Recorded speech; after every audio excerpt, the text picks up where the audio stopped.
According to ESPN's all-time NBA players list, Steph Curry came in at number 13, just ahead of Kevin Durant at 14. Despite KD winning Finals MVP each time they won a championship together with the Warriors. So, Shannon, should Steph really have been ranked higher than KD? Yes. If you look at Steph, the difference is, Steph Curry redefined the game. Now there's no more, you worried about a guy being able to dunk, have a 44-inch vertical leap. You see 7- and 8-year-old kids, Skip, and they're jacking up threes. The year before Steph Curry got into the league, the teams averaged attempting 18 threes a game. Now that's 34. That's a direct correlation of one Stephen Curry. No, that's fact. Skip, you have to remember one thing, Skip. He won the championship before Kevin Durant ever set foot in Golden State. He was 73-9 before Kevin Durant set foot in Golden State. Kevin Durant had a 3-1 lead on Steph Curry's team, and Steph brought them back. Now, I get the two Finals MVP, Skip, but if you look at those two Finals MVP in 17 and 18, Steph Curry averaged 27 points, 8 rebounds, 9 assists in 17, 27, 6, and 7 in 18. KD was the MVP. We know what KD did. I think one series he was 35 points, and the other series, Skip, I think he was 32. But when you look at it, when you take they talk higher peak, you can't get higher than the unanimous MVP. There's only been one of those guys in the history of the NBA, and he happens to be 6'1", 6'2", light-skinned assassin, Stephen Curry. So based on that, unanimous MVP, winning a title before KD got there, going to another, going 73-9, and revolutionizing the game, because nobody was shooting threes like this until Steph Curry. The bad 3 shots. Now everybody's shooting logo threes. Bad shot, but that's a bad shot. No, it's not. Steph Curry said that's a good shot. Based on that, I would say Steph Curry deserves the right and has earned the right to be in front of Kevin Durant. I'm sorry, but I have to disqualify your argument by reminding our viewers that subliminally you're trying to undercut a Kevin Durant who most people think is now the best player on the planet, as Tony Kukoc said the other day. So now you're trying to say, oh, yeah, Steph ranks higher than KD all time. No, he doesn't. I'm sorry. And I have been the biggest Steph fan. You can look it up. I campaigned on ESPN on the former show I was on before the Steph-Blake Griffin draft. I said, I'm taking Steph Curry, number 1, that little baby-faced assassin out of Davidson. And everybody at ESPN laughed at me, and I got ridiculed for weeks. And Blake Griffin went number 1 overall, and Stephen Curry fell all the way to 7th, right into the laps out of heaven, Golden State. Way to go. And yet, I must say that when it comes to what I value the most, postseason performance, I'll take Kevin Durant any day or playoff night over Steph Curry, because too often Steph Curry in the postseason has come up even smaller than he is, while Kevin has rose and shown out again and again and again in the biggest postseason moments. See back-to-back Finals MVPs, see those 2 legendary Game 3s that he played right in LeBron's grill, in LeBron's house, to basically end both of those series. He was the guy they called. He was the guy they called. Draymond, did you always tell me, crying in the parking lot, please come and save us. Will you please come and save us? And last year, it looked like Kevin Durant might even be on the way to stealing a 3rd straight Finals MVP as he brought Golden State back last year until his Achilles went.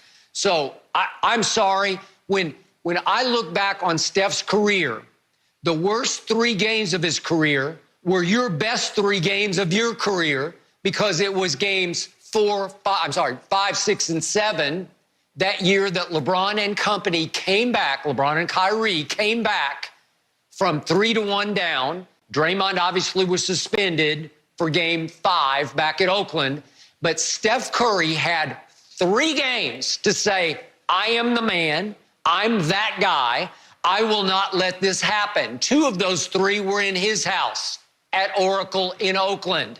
And guess what he did in those 3 games combined? He shot 37% from the field. That's not very good. He shot 36% from three. He's a 45% career three-point shooter. And he was a minus 20 overall in those 3 games. But more important, in the fourth quarter of those 3 games, Steph Curry shot 30% from the field and 25% from three and shot 0 free throws in all 3 fourth quarters of those games and was a minus 12. And if I can go all the way to the fourth quarter of Game 7 in his house, close game, overall in that game, Steph shot 6 for 19, but in the fourth quarter, he went 1 for 6 from the field, 1 for 5 from three, scored 3 points with 0 assists, and had that huge turnover late in the game where he just threw it behind his back into the 5th row. Just a careless, bad game-turning turnover. So, Shannon, 3 straight games where you could say, yeah, I'm the man. I'm better than Kevin Durant or anybody else. And no, he went smaller, smaller, and smaller. I'm sorry, I can't see it. And then let me finish. The last game we saw Steph play in the finals last year, do you remember that closeout game at home? Yeah. It went down to the fourth quarter of that game, a seesaw battle. And in the fourth quarter of that game against Kawhi's Toronto Raptors, Steph in the fourth quarter was 1 for 6, 0 for 4 from three, and missed the 3 with 8 seconds left that would have won the game. Shrinking, shrinking, shrinking. Kevin rises, Steph falls. I'm sorry, Steph is not better than Kevin Durant. If you don't mind me asking, Skip, what was that postseason success before he joined Steph Curry in the Golden State Warriors? Because you do remember it was the year before that Kevin Durant was up 3-1 on Steph Curry. Go back and check the tape and look at Game 6, and you tell me Steph Curry did not shrink. He's 6'11 and a half. By the end of the game, he was 5'11 and a quarter. Tell me he rose and shone. Hold on. Did he not have LeBron James had the best record in the NBA? Did he not have that, Skip Bayless? And guess what happened when they had to play the Heat? So I'm trying to figure out where was the postseason success before he joined Steph Curry, whether they called him or not. He joined Steph Curry, a 73-19. KD ever won 73 games? KD ever been a unanimous MVP? Has Steph Curry, KD has 2 MVPs. I'm trying to figure that out. Just help me there. Go ahead, Skip. You can chime in. Thank you. In Oklahoma City, I've told you again and again, Kevin Durant was shackled by, handicapped by the point guard who was the primary decision maker. The reason Kevin shockingly left Russell Westbrook was he decided, as a source very close to him told me, he could not win a championship with Russell Westbrook as his primary decision maker. Russell was the one who dribbled the ball up the floor every time and said, your turn or my turn? I think it's my turn. Russell constantly took more shots than Kevin did. I'm sorry. It's just too hard to overcome Russell Westbrook. No. You tell me people. The best player in the NBA should overcome that. Don't do that, Skip Bayless.